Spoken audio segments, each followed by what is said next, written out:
is on North Capitol Avenue. My daily view is staring straight at the dome of the US Capitol. And we have this narrative in our head, partly grounded in reality, but of the East Coast elite, of paralysis in our nation's capital. And it, as a journalist, is so great to get outside the Beltway and talk to students and talk to other people about what you're hearing. The lovely thing about our conversation today is I'm here with two storytellers who come at this not as politicians, but as an accomplished writer and journalist and an accomplished songwriter, musician, humanitarian, and now running for the school board, which we may get into. I want to start with a question to each of you. If we're talking about rural-urban divide, I would love to hear first and let everyone get a sense of a little bit of your story and what is home. Can you each paint me a picture? When I say home and you close your eyes, where are we talking? What's it look like? What does it smell like? What does it sound like? And Shay Rhymefest, I'm going to start with you because you're the hometown boy. You have home field advantage here. You know, okay, I'm going to close my eyes and I'm going to do this exercise. It's interesting when I close my eyes and think of home, the first thing I think of is rural Mississippi. That's where my people came from. If you ask most Black Chicagoans where they come from, they're going to say Arkansas, Mississippi, Louisiana, Alabama. We were migrants to this city. And so a lot of those country ways you can see at Buddy Guy's Blues Club downtown. A lot of those country ways you can see in the gospel music at Trinity Church. You can see in the jazz that is played. So what do I think? When I think home, I think of barbecue. I think of Leon's, I think of Harold's Chicken, I think of Uncle Remus on the west side. And although this is an urban metropolis, this really ain't too far from the country for me. I have to ask, have you ever lived in rural Mississippi? Yeah, I lived on the south side of Chicago. Okay, there you go. And I'm just saying, and when you say that, I mean, when I say that, what I mean is we're talking about underserved communities. If that ain't rural Mississippi, what is it? If my lifespan on the south side or west side of Chicago is 60 years old and I'm 46, I'm almost through it. And you know, if you go to Streeterville or downtown and their lifespan on average, and this was a study done, is 90 years old. So when I am when I'm visiting my cousins in Arkansas, when I'm visiting my relatives in Mississippi, there's not too much distance other than electricity and water flow. You're hitting already on something we're going to circle back to. The concept of home can be really complicated, and it can be a lot of things at once. Sarah, what's home? For me, I'll give you a visual first, the landscape of where I'm from, which is the state of Kansas, right in the middle of the Great Plains, in the middle of this country. And I will caution that what I'm about to describe is sort of the stereotype of Kansas, and that stereotype exists for a reason in terms of the topography and landscape, but there are varied corners and pockets. But I am indeed from a place where there's a flat horizon. You look out, there's a straight line. It's usually wheat crop, maybe corn or alfalfa in the south central part of the state where I grew up, not too far from the Oklahoma line. The dirt was red, turned my track shoes pink, and so I see the color of that place, a big sky. The sky is just as big as the earth when there's nothing blocking the sight line, and so because the sky and the landscape is so vast and unobstructed, things like, let's say, the trailer home that I spent part of my childhood in, parked on a patch of dirt near a wheat field, doesn't register. So buildings and man-made forms felt immediately humbled and irrelevant next to the scale of the natural setting. So for me, it's a wide open space. The Chicks wrote a song about that in the 90s, wide open spaces. You might be familiar with, yeah. So. It sounds beautiful. Yeah. And does that still feel like home? It still is home, actually. I've lived in New York, Austin, LA, and several other great American cities. But I came back to Kansas for a lot of reasons, which we might get into in this conversation. But one thing that I appreciate about the presentation just before ours was the sense of ownership of that space about which the esteemed academics were speaking, because so often, in my experience coming from rural America, the conversation is about them, it's never from them, and that is part of the sense of isolation or disenfranchisement from the media space or academic space, and so that's one of the reasons that I went home as someone who went into journalism and am a writer. I wanted to write from that place so I could continue to say we, as those presenters did, instead of they. Yeah. Mm. So you take this one first, Sarah, and then Shay, you're going to jump on it. What do other people get wrong about home for you? What do we fail to understand? Well, I think first let me say that I think it's an understandable, perhaps, misunderstanding in that, and the misunderstanding is rife, about rural America, and I no doubt, I bet that the urban folks in this room would say, but isn't the same true in the other direction? And while I would not disagree with that, I would say, however, that just about everybody who lives in a rural space at some point has occasion to go to a city. It doesn't mean they have any ownership of it or necessarily integrate into or understand it.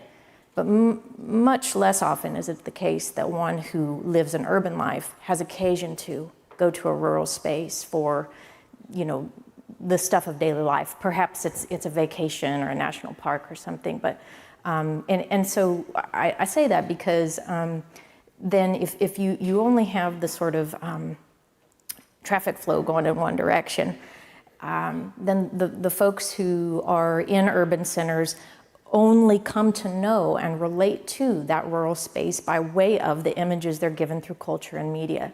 And those images and messages are more often than not created by folks who themselves do not have direct ownership of a rural space. So, something I'm always thinking about is we hope to, and I would think everyone in this room would agree, diversify all sorts of spaces in a professional sense and beyond. Very rarely, I believe, do we consider place, and also I would say class in the ways in which that intersects with place, but certainly place doesn't register in our sense of the where do you come from? The question that Mary Louise began with. That's the first question you ask somebody, by the way, where I'm from. If somebody comes through, where are you from? And you're situating yourself in place. But we've got this, for the last century at least, an urbanized culture, the capitalist hustle, urban meccas for that productivity. And there's this post-place sense that we have of ourselves, exacerbated certainly by our phones and social media and the internet and so on. But for folks who are still rooted in that space or rooted in an urban environment that they do not wish to leave for all of its shortcomings, place is one of the great identifying facets of their identity. And yet we're not, the folks who are doing the storytelling about rural America, those rooms more often than not don't have one person in them that has a direct experience of that place, and therefore stereotypes and pat generalizations are allowed to run rampant, sometimes without malice. but just for lack of deep understanding. Yeah. How about you? What do people get wrong? How similar our communities really are. And I'm going to keep hitting on this because we're talking about the divide, but really the divide is artificial. And I'll tell you a story. I spent the summer in Cody, Wyoming. Cody is a town of 10,000 people. I used to go out to the park every day and work out in the park. One day it was a friend of mine and I, we were working out in the park, and the cop used to come and just sit in the park and watch us. And then when I would walk back to where we were staying, he'd follow us. And every day this cop would watch us and follow us walking in the park, working out in the park. And my buddy said, "Hey man, you should go make a report on him. Like, go report him." I said, "We're in Mayberry, bro." Report Andy Griffith to who? But what I did do was join his church, because I know how to come into someone else's community. And we're not talking, see, people think in America, this is a free country, I can do whatever. It is a free country, but it may not be your community. And if it is not your community, do you know how to be respectful of the community and the culture of the community that you've entered? So what happened when I joined this church? And I prayed with the people? The guy that was the cop that was following me came up and we ended up having dinner together and becoming good friends. And then I learned, wait, they're not prejudiced against me, it's the Mormons they hate.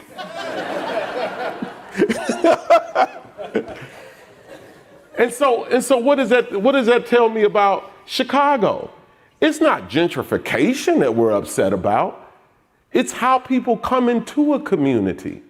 How do you adapt and assimilate to the culture of the community that you're in? When people gentrified Brooklyn and some people came into Brooklyn and said, well, they just turned the noise down at 10 o'clock while they played drums all night in Brooklyn. That's the culture. When we're talking about Chicago, what is the culture of the community that you're coming in? And so, I think anywhere you go, we have to learn to respect each other's communities, because we all love the same way and we all want the same kind of respect. And that's a misunderstanding. I think another misunderstanding for me is that there are not Black people in rural areas. Whenever we talk about rural areas, we're saying the rural white blah, blah, blah versus the urban. Well, even in urban, you got white. Even in rural, you got Hispanic, including indigenous. So what kind of data are we really collecting to get what kind of answer, or are we just creating more divide? One of the things that's also misunderstood, Marie, extremists are the same no matter where you are. I dealt with the extremists in Wyoming just fine because I know how to talk to my uncle at Thanksgiving. And when you deal with it, when you listen to people and hear them out and let them speak, they will begin to hear themselves and take it back a notch. Another thing that's the same, and I'll leave it at this. Before you give us the next thing, go back to the church. Yes. Cody. Oh, yeah. The evangelicals. I was going to ask, what kind of church? Evangelicals. Is everybody else in there white? Yes. Yeah. I was the only Black guy in the church. What was your goal in going to church? To praise the Lord. And to be sincere. Mm-hmm. And to see if my sincere praise of the Lord made me a member of the church. And I was welcomed. And there was no political talk. Now, there are things they stay away from, saying it is a more conservative type of Jesus that kind of like rode in on a dinosaur with a gun. And I'm not trying to be mean, but it's a conservative Jesus.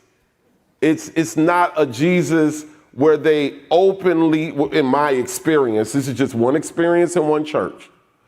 In my experience, it wasn't like, feed the immigrants and take care of the homeless. And It was a more how we should be in the spirit of the Lord, how we should conduct ourselves, more than how we should treat others. Yeah. So you've just made the point, sometimes when we talk about rural, urban, we're not getting the whole community. We're talking, like, race is a huge thing here. Sarah, you already nodded to class and how economic status sometimes plays into these conversations. So let me just go ahead and blow up the whole premise of the conference and ask the question, is rural-urban divide, is that even the right way to think about framing the divisions in our country? Mm-hmm. I think that, again, to nod to the first presentation, it's about maybe kind of turning the question a little bit. So not to deny that a divide exists, and it's certainly demonstrated in all sorts of metrics. Mm-hmm. And also in, cultural anecdotes like Rhymefest just shared. But for me, most of the people that I hang out with in rural spaces haven't been to church in decades, myself included. I think there is still a higher percentage of church-going folks in rural spaces than in urban and suburban. Well, I'm not sure about suburban, so I guess what I'm getting at is, whereas there might be a majority now, and it appears to be, and it is indeed a notable swing in the last, let's say, since 1980, in the chart that we all saw, of a particular political identification. Even if that number is 60%, for me, and this is what I get so frustrated with about headlines and clickbait that's about highlighting, now here is the division, because when you cross this line and you look at the red map and it's all those lines and it's the red spaces and the blue spaces, as though you cross a line and now when you get to the other side, everybody is this thing. And if we're using a political framework, and it almost always is, that would mean Trump voter, conservative, right-wing, Republican.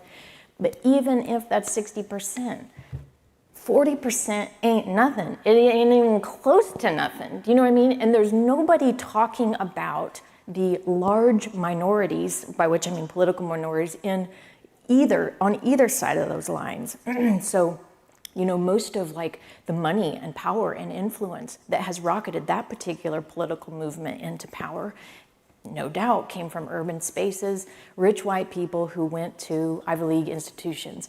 And so, is there a divide? Yes, and especially if we're doing our winner-take-all politics and the Electoral College, and we're looking at the map, and we're talking about everything in the binary of red and blue.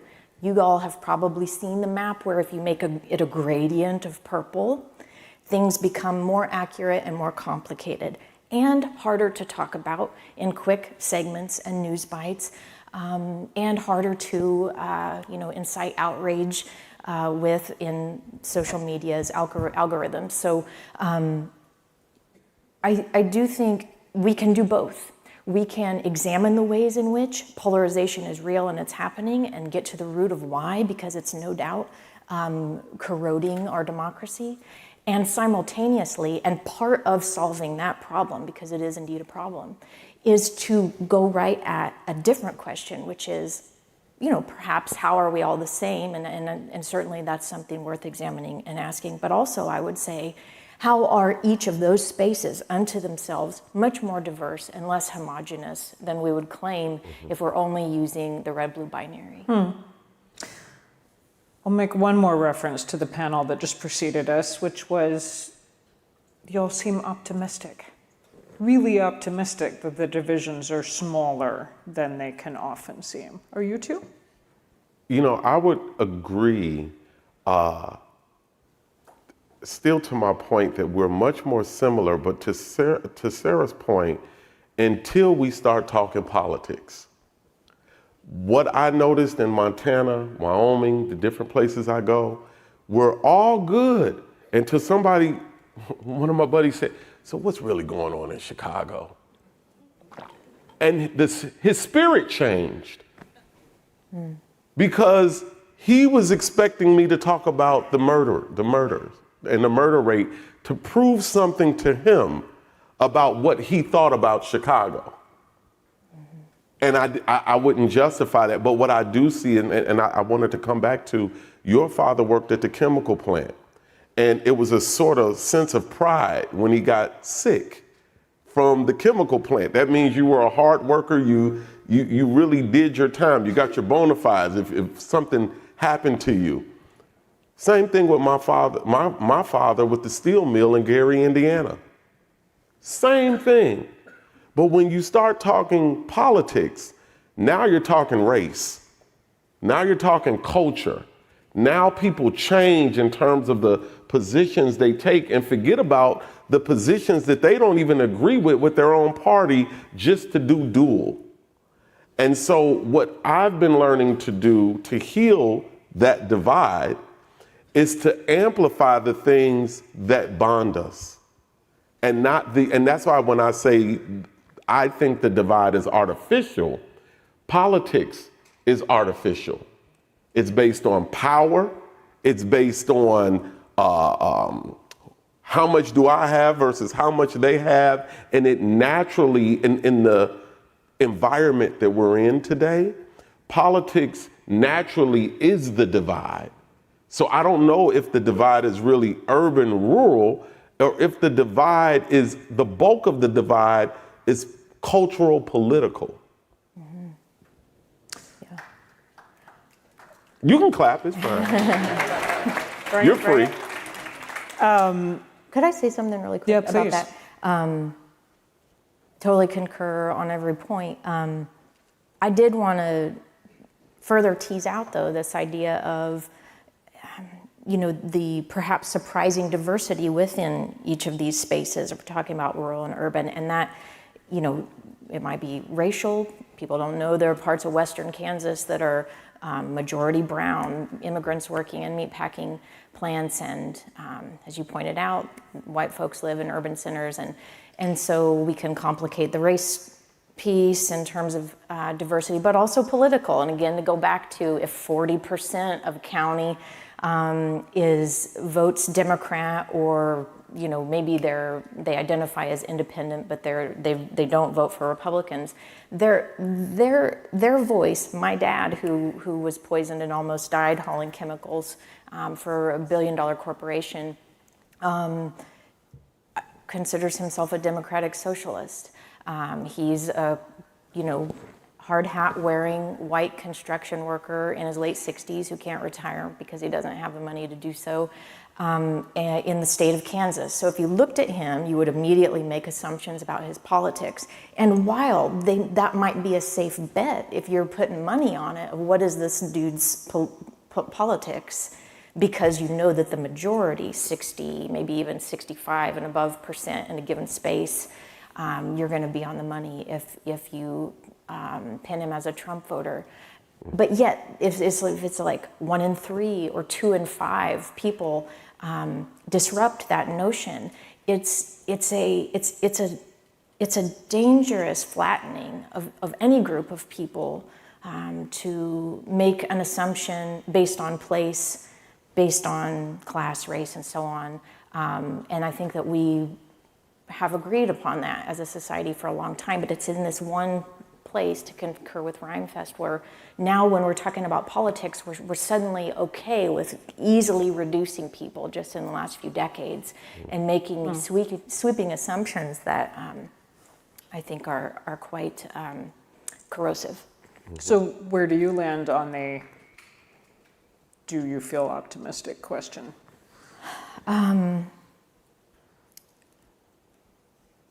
I honestly no. And it's not because of the people on the ground, okay? If your question, let me say this. Am I optimistic about the state of our nation, the state of our democracy? I'm gonna be honest and tell you no. That doesn't mean I'm not gonna fight. It doesn't mean I'm not hopeful. I'm just being real.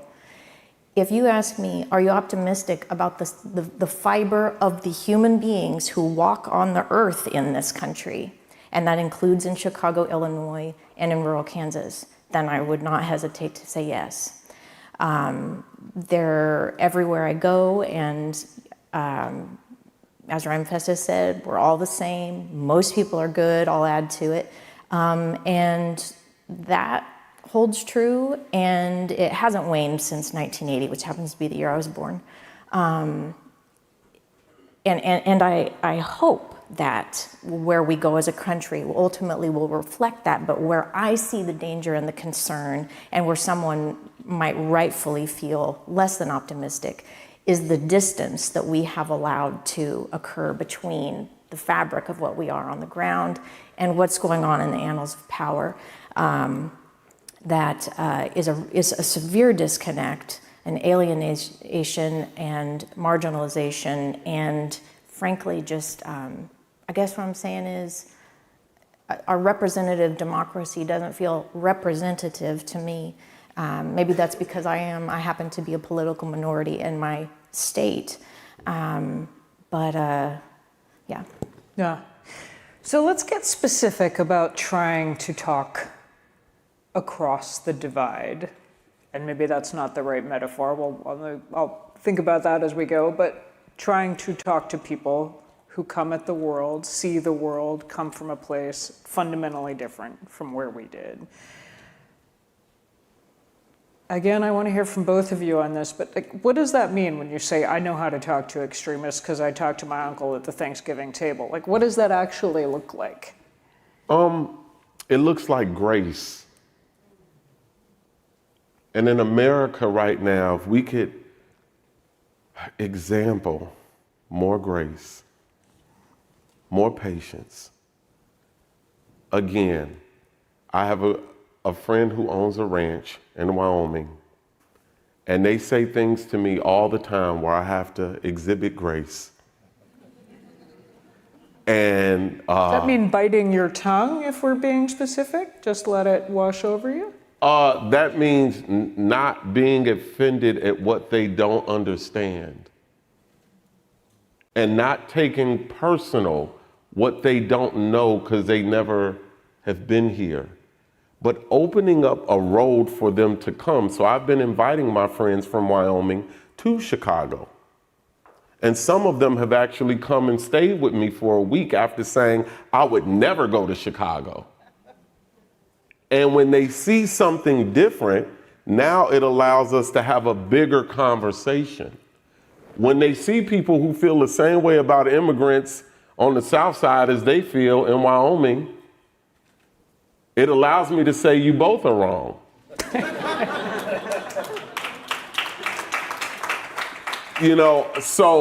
And my friends in Wyoming, I bring people from Chicago to Wyoming. And they meet some of my culturally blacker friends than me, and they're like, we like this guy, Smitty. You're too liberal. You're a communist. This guy's my type of guy. And so, just seeing that different people have different views and different values, and me not being so personalized of whatever they say that it breaks communication. I think the breaking of communication is where the optimism goes. And so for me, as long, most of the people that I know in Montana just say, don't Colorado it up. So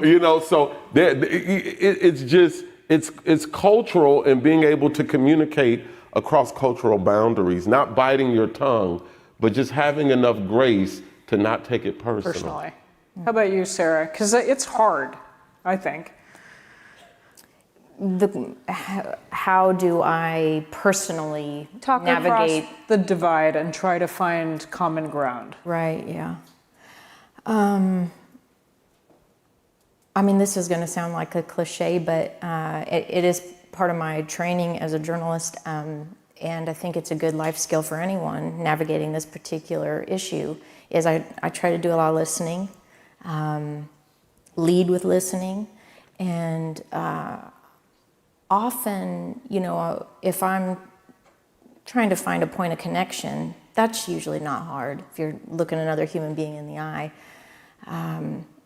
If these points of distinct polarization and the sort of disintegration of the social fabric arise, then I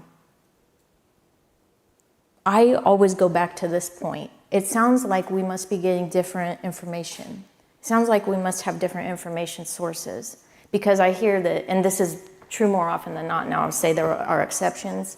There are hateful people in the world who will be hateful regardless of the information they receive and the truth that's looking them right in the face. But most people, I have found, are responding to their environments, their socialization, their culture, their peer groups, and absolutely their information sources through the phone in their pocket, computer, television, and so on. And so if there's a point where it's just like, there's no convincing this person, and I bet everybody in this room gave that up a long time ago. But I will say, in an attempt to kind of like preserve the dignity and the humanity of the interaction without becoming reactive, it sounds like you must be getting your information somewhere else than me. And today, of course, that's a major problem throughout society. So I love both these approaches. I love the thinking about grace and just saying, this is not about me, this is about you. And I love the focus on where somebody's getting information. I mean, when I try to have conversations with people who may come at the world in a very different way than I do, I'm always trying to figure out, there's always a reason why people believe what they believe. I may think you're dead wrong, whatever we're talking about, but there's a reason you're dead wrong. There's a reason you believe what you believe. There's some piece of information or some experience you've had that causes you to think what you think. And if I can figure that out, then I've learned something. And I love trying to have those conversations. Here's the thing, though. You know, we're kind of talking about what is it like to communicate with people in rural areas. And I understand the challenge and the kind of struggle you go through, because if I was to be asked the same question about what is it like to communicate with my brothers and sisters in Chatham about things that I think that they are not correct on, I go through that same struggle. It's easier for me to, because my investment is not 100% in the rural community of America, it's easy for me to have that type of grace. But when I come home to the south side of Chicago, like Kansas is your home, it becomes what it is for you, that type of struggle for me. And I believe you do have to talk to your people. That struggle you go through, you must go through that to save America. The struggle I go through to talk to young brothers and sisters about the perils of fratricide through hip hop, and not rap just because the industry pays you to rap about killing each other doesn't mean that that's best for our families. That's a hard conversation for me to have with people that are like, well, what are you bringing me? And so I've come to the conclusion, you have to talk to your people. I got to talk to my people, but people of understanding have to talk to each other. And that's how we make peace amplify. As I was thinking about talking to y'all, I was struck by a column. This was a February column by Paul Krugman in the New York Times, headlined, "The Mystery of White Rural Rage." And I'm going to read you a quote that's going to make you uncomfortable. "In the crudest sense, rural and small-town America is supposed to be filled with hardworking people who adhere to traditional values, not like those degenerate urbanites on welfare." It's a stereotype. He's writing it as a stereotype. His next sentence goes on to say, "Examine the economic and social reality. They don't match the self-image." But that's the word I want to focus on, self-image, because the challenge sometimes isn't how others see us, but how we see ourselves, and the tribalism and the blinders we put on ourselves. Does that sound true? Does that resonate with either of you? Yeah, we hate ourselves. You know, I mean, point blank. I mean, if you talk to for me, when I talk to the average person in my community, a lot of times it's like, you know what our problem is? And then it goes on for an hour. And they never say that they're talking about themselves, but they're talking about themselves. One of the things I notice when I'm out west, there's a really high rate of west, suicide. like Wyoming. Wyoming, Montana, Idaho, really high rate of suicide in the wintertime. One of my good friends recently over the new year from Wyoming committed suicide. That's a form of self-harm that's being done over and over. I come to Chicago and the same things that create that self-harm in the West create fratricide in the North, where we then put it out on each other. I don't know what makes one introverted and what makes the other extrovert. I haven't really put it together, but I see that it's the same causes. I want to get to the role of the media in all of this and the way that forms our narrative about our communities, the rural-urban divide, and all the other fault lines we've been talking about. I work for a major news organization that is headquartered in Washington. I was struck by the massive layoffs some of you may have noticed at the LA Times recently, decimating that newsroom. Mm-hmm. We now have in this country no major national news organization headquartered in the whole western half of the country. Think about that. Mm-hmm. We're watching local newspapers die daily, every single day, layoffs, closures. It creates, and I feel this as a member of the kind of national news media covering stories out of Washington and the world, how that contributes to a breakdown of trust. Because when a local reporter in a small town covers a story about your community, you can see if they got it right. If they report the school board met or didn't met and they did this, you're there. You know if it happened. If they report the local traffic light is out, you can verify it. Your kid probably goes to school with their kid. There's a certain benefit of the doubt that can get extended. When we break that, why should anybody trust what somebody in Washington's telling you about what's going on? So I feel this and wrestle with it. Sarah, take that on as a journalist who's managed to not live in DC, Washington, LA, and is trying to tell the story of our country. Well, first I would say I have paid an economic price for that choice, but it's a choice I'm proud of, and I have been able to make it work. I will say also that I graduated from journalism school at the University of Kansas in 2002, and by 10 years after graduation, and this is my understanding, if somebody really went out and fact-checked it, I might be missing somebody, but to my knowledge, I was the last journalist standing by 2012 out of that graduating class. And of course, what happened was digitization, and that blew up the entire industry right as my career was nascent. But anyway, that disintegration of local media outlets ties into your previous question, to my mind, how we view ourselves and how we absorb the narratives told about us. So stay with me, because I promise this is going to be relevant and make sense.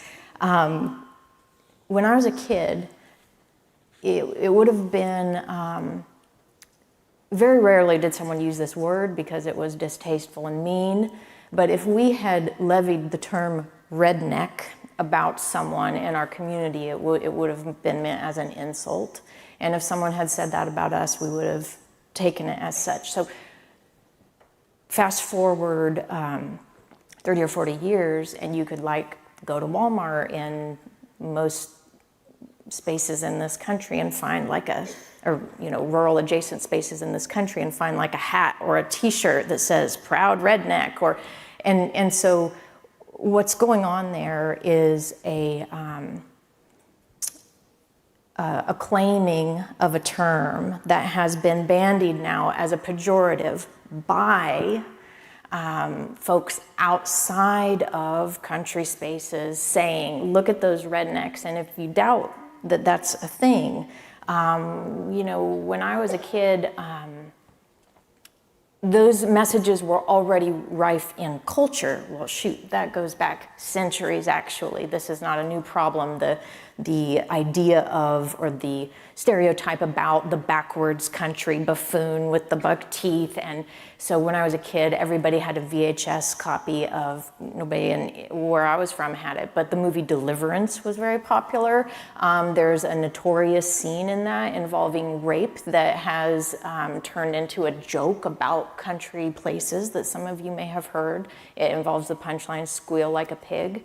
And while that, those cultural attitudes have been there all along, but then when you take away the storytelling by that space to say, in dignity, we exist as human beings, and here's what happened at the county commission meeting, and here's what we think about the upcoming election, and this is what happened at the high school, so you can at least see a vision of yourself in walking in dignity, as you know you do every day. When that falls, and now you only have, I've spent most of the conversation on this platform just sort of like, this is on me, not anybody on this stage or in this room, but I'm always feeling like I need to be running defense against assumptions that everybody where I'm from voted for X person, believes Y thing, does Z terrible crimes against democracy. And actually, like, the people that I live among that are my neighbors are pretty rad.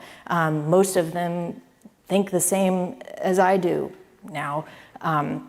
Do things become, fraught when you look at those red and blue maps? Yes. Is that important? Yes. But that red and blue map itself is telling us a story about those places. It's a flattening of the truth. It's an eradication of nuance.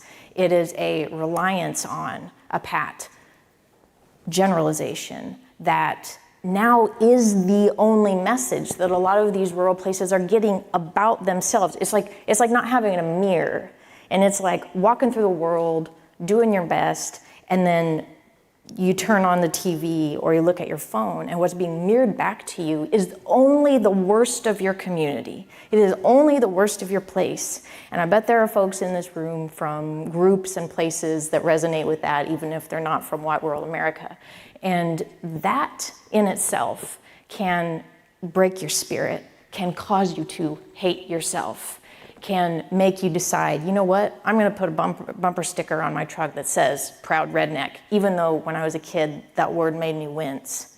So I think that those two things, how we see ourselves and the ways in which that can be heartbreaking and dangerous for a community and a society and a democracy, absolutely has everything to do with the media moment we're in. Stay with one thing you just said that intrigues me. You just said, all the time, even right now, on this stage, you feel like you have to run defense against these assumptions. Is that as heavy as it sounds? Like, what kind of burden is that? That's a lot.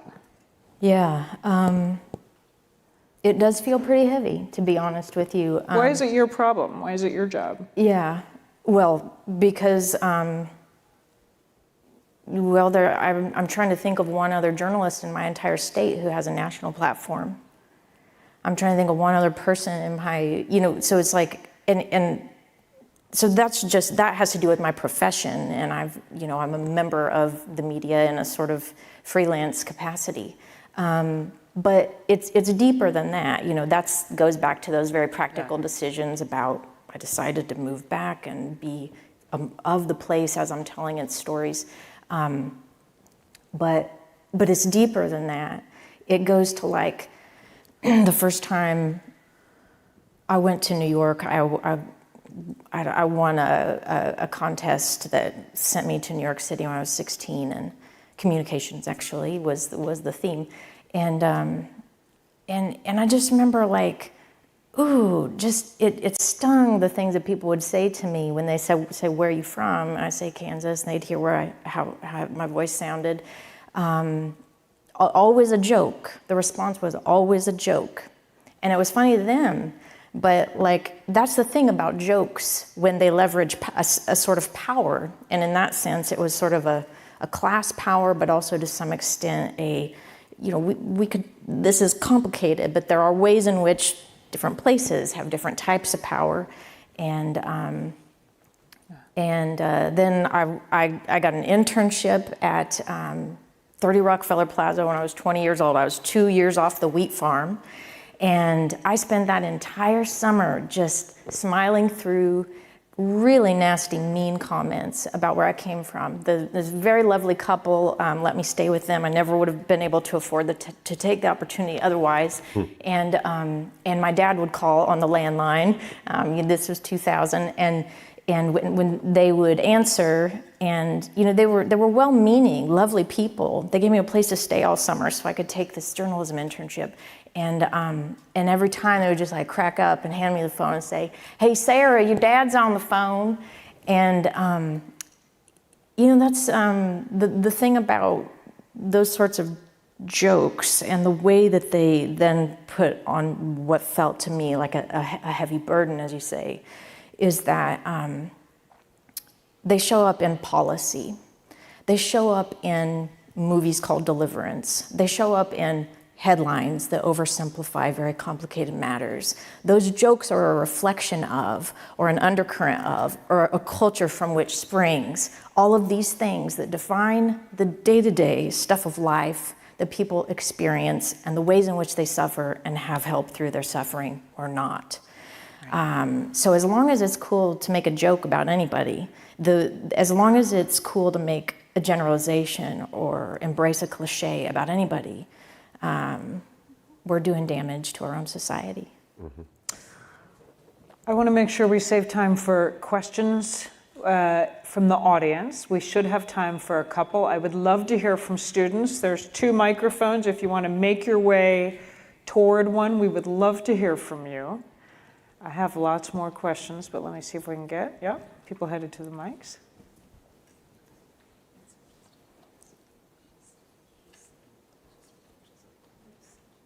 Right, Start here. One of you being an award-winning author for a book, one of you being an award-winning musician, I'm wondering how you feel that your fields of media and that being the mode of communication has changed over time with this, I'll say divide in print and also in spoken word and poetry. Well, one of the things about media, and I want to talk about traditional media, there's a beautiful reckoning taking place right now in America for everybody, including the media. The media was never my friend. I just saw something last night, 1967, Meet the Press, New York Times, demonizing Martin Luther King Jr. That's been happening. If it bleeds, it leads. Every day when I grew up on Channel 7, Channel 5, Channel 32, it was always something somebody in my community did horrible, when there were so many good things happening in the community that weren't being covered. So now that the media is under scrutiny and they're saying, no, but we're the only place that you can get real news from, the Trump voters are catching up to black folk. What we've been seeing the whole time. So, the media has its own reckoning to take place. And when you're talking about hip hop, that was the media we created to get real stories out. And then guess what got a hold of it? Whoever owned the media got a hold of hip hop and put out fake news too about the community. And we're trying to come back from that right now. So, music has always been a way for our community to send messages out ever since we got here on the boats and we were playing drums to say, go that way. And so for me, if you look at the songs that I've been a part of, like Jesus Walks or Glory, or my recent release, James and Nikki, about James Baldwin and Nikki Giovanni and the conversation they had in 1971 and how we revised it for young people today. This is media for us. Our music, our code language. And that's how I deal with media, because American media to me has always been the unofficial fourth branch of government. And I couldn't trust it. So I don't know why they're asking for our love and our trust now when they treated us so bad. That's how I see it. We use our gifts for media. And I see it even in the West. Man, because group thought is the media. Well, what they say, what they think. Oh, what's on Facebook? Okay, that's what it is. But for me, it's music is my media. And you were asking how their change has transpired in our respective art forms.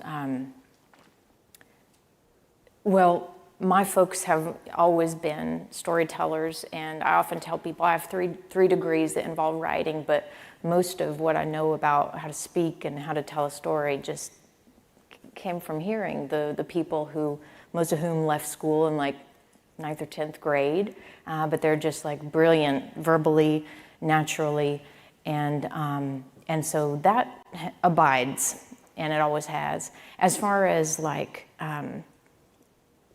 the leveraging of, you know, the space of publishing a story, I'm not sure how I could even answer your question because I'm the first person from my family to finish high school, and so the accessing that space, which historically has only allowed room for people of a particular not only race but class privilege, means that it's a completely new world for me to experience the validation and the beauty that comes with the books that I've been blessed to write. So, Over here. Hi there, Adrienne Ermer. I'm affiliated with Illinois Tech, but I'm also a advanced certificate in DEI student with Cornell University. My question is related to a story I heard on NPR because I'm over 40, related to digital literacy curriculum in schools and teaching children how to think critically, identify deepfakes, identify clickbait, and that, you know, there's legislative pushback against such curriculum. And I'm just curious on your thoughts on making that conversation more accessible in each of your spaces, and the importance of truth and identifying truth and identifying bias and all, and as part of this broader conversation. Mm-hmm. Sarah, you want to take that one as the journalist? sure. I'm in favor for any policy or initiative that is enhancing media literacy. I do think it's one of the most, over a decade ago, I wrote a big, long piece about specifically civics education being leveraged by particular political factions to, essentially change what's being taught in social studies classrooms. And so while that's not what you're talking about, this notion of education or a society's responsibility to help people be able to discern what is a fact and what is an opinion. Absolutely, as many resources as we can devote to that, I think is a good thing. We run into, you can get into trouble when it's like, who is the one leveraging those resources, and like who is deciding how we improve media literacy, and sometimes bias exists even in that effort. But I would say certainly, I would think that the job primarily should fall to journalists and journalistic outlets, and I do think there has been improvement in that regard among various media institutions to sort of clearly, make sure that it says opinion or whatever above a given piece that someone clicks on. Social media, however, which is where most people get their headlines or their news, is a completely different realm. Now, there's a gray area where those spaces overlap. Of course, NPR has an Instagram page, the New York Times has YouTube or whatever, but those platforms, they are not unto themselves, of course, news agencies. They have very different goals. What we would hope, whereas Rhymefest said at its worst, The American free press might operate as a fourth arm of government in the worst ways. At its best, I would hope that the fourth estate would be a watchdog for the people, keeping an eye on government. And so Facebook never cared about that. Twitter or X never had that value set, never even claimed to have that value set, I guess I should say. And so really the question that we're facing collectively, I think, is what do we do about these massive corporations that most of us are, trying to get something out of without having them take too much from us. And those are the spaces in which someone profits from the confusion that you are talking about trying to address and clarify. And as long as people are spending 6 hours a day on these corporate entities whose mission is to incite outrage and polarize and confuse and blur the truth, the rest of us are going to be, I think, running uphill. Yeah. And where all these conversations are happening on social media, where you never have to see somebody face to face or see them as a human who has a reaction to what you're saying. That's a whole separate conversation. Yes, sir. Yes, hello. My name is Manar Dean Fajors. I'm a student at the University of Chicago. And so you talked about the fratricide and the self-loathing that is happening in a lot of communities in the United States. And at least in my opinion, I think that's increasing, especially with the opioid epidemic that's afflicting a lot of these communities, the fentanyl that's coming in. And our politicians like to focus on the supply side issue. How do we stop it from coming from China, from Mexico? But the thing is, people are taking these drugs, and there's a reason they're taking these drugs. They don't feel a sense of, fulfillment or something. But I want to get more of your ideas on this. What is the fundamental core problems that are leading to people having the intent to kill someone or to kill themselves, right? When does it start? What is the earliest time we can tackle this? And how does that relate to the family structures in this country, the culture that is developed, and what policies and research do you want to see in these areas? So that's a big question. Thank you. I'm going to let you take this. I mean, you're getting That's a huge question. It's a big question. Try to give it a short answer because we're going to try to get in one more before we break. Real quickly, I think you kind of hit on the problem when you talked about the family structure. It's really happening from the family up. So what can politicians do? It's easier to focus on keeping people out than caring for people. So when we talk about counseling, mental and emotional health services, when we're talking about access to health care for everyone, these are things that Americans should be focused on. These are things that we should be getting involved with, not the exiting of people, but the caring for people. This country is big enough, it's wealthy enough, and the Constitution is built on it. So if we just kind of enforce what the ideals of America is about and our policy to care for the sick, for the hungry, for the needy, those policies that Jesus advocated for, then I think we could do better as a country and communities. Can I very quickly tack on that specific to opioids, often those were intentionally targeted at communities who were in physical pain because of the labor of their communities. There's a woman in this room, Beth Macy, who wrote the book Dope Sick that I would recommend for better understanding that issue. Who's speaking with us tomorrow, so we'll look forward to that one. Okay, we're almost out of time, but I promised to get one last question. You get the last word. All right, thank y'all so much. My name is Daphne. I wanted to thank y'all so much for being here. Like, just from me personally, Ms. Smarsh. When I was a student here, right when Trump was first elected, if we remember the madness of that first time, and I remember from the things that I was hearing from other students and from the things that I was hearing from Dad and back home, I remember finding your work on like The Guardian way back in the day and like on Twitter, and I think that you were the only thing that made me feel like I wasn't losing my mind and like my eyes were about to melt out of my face and run into the fires. But like I remember, so thank you so much for being here. It's weird to hear your voice because I listened to both of your audiobooks.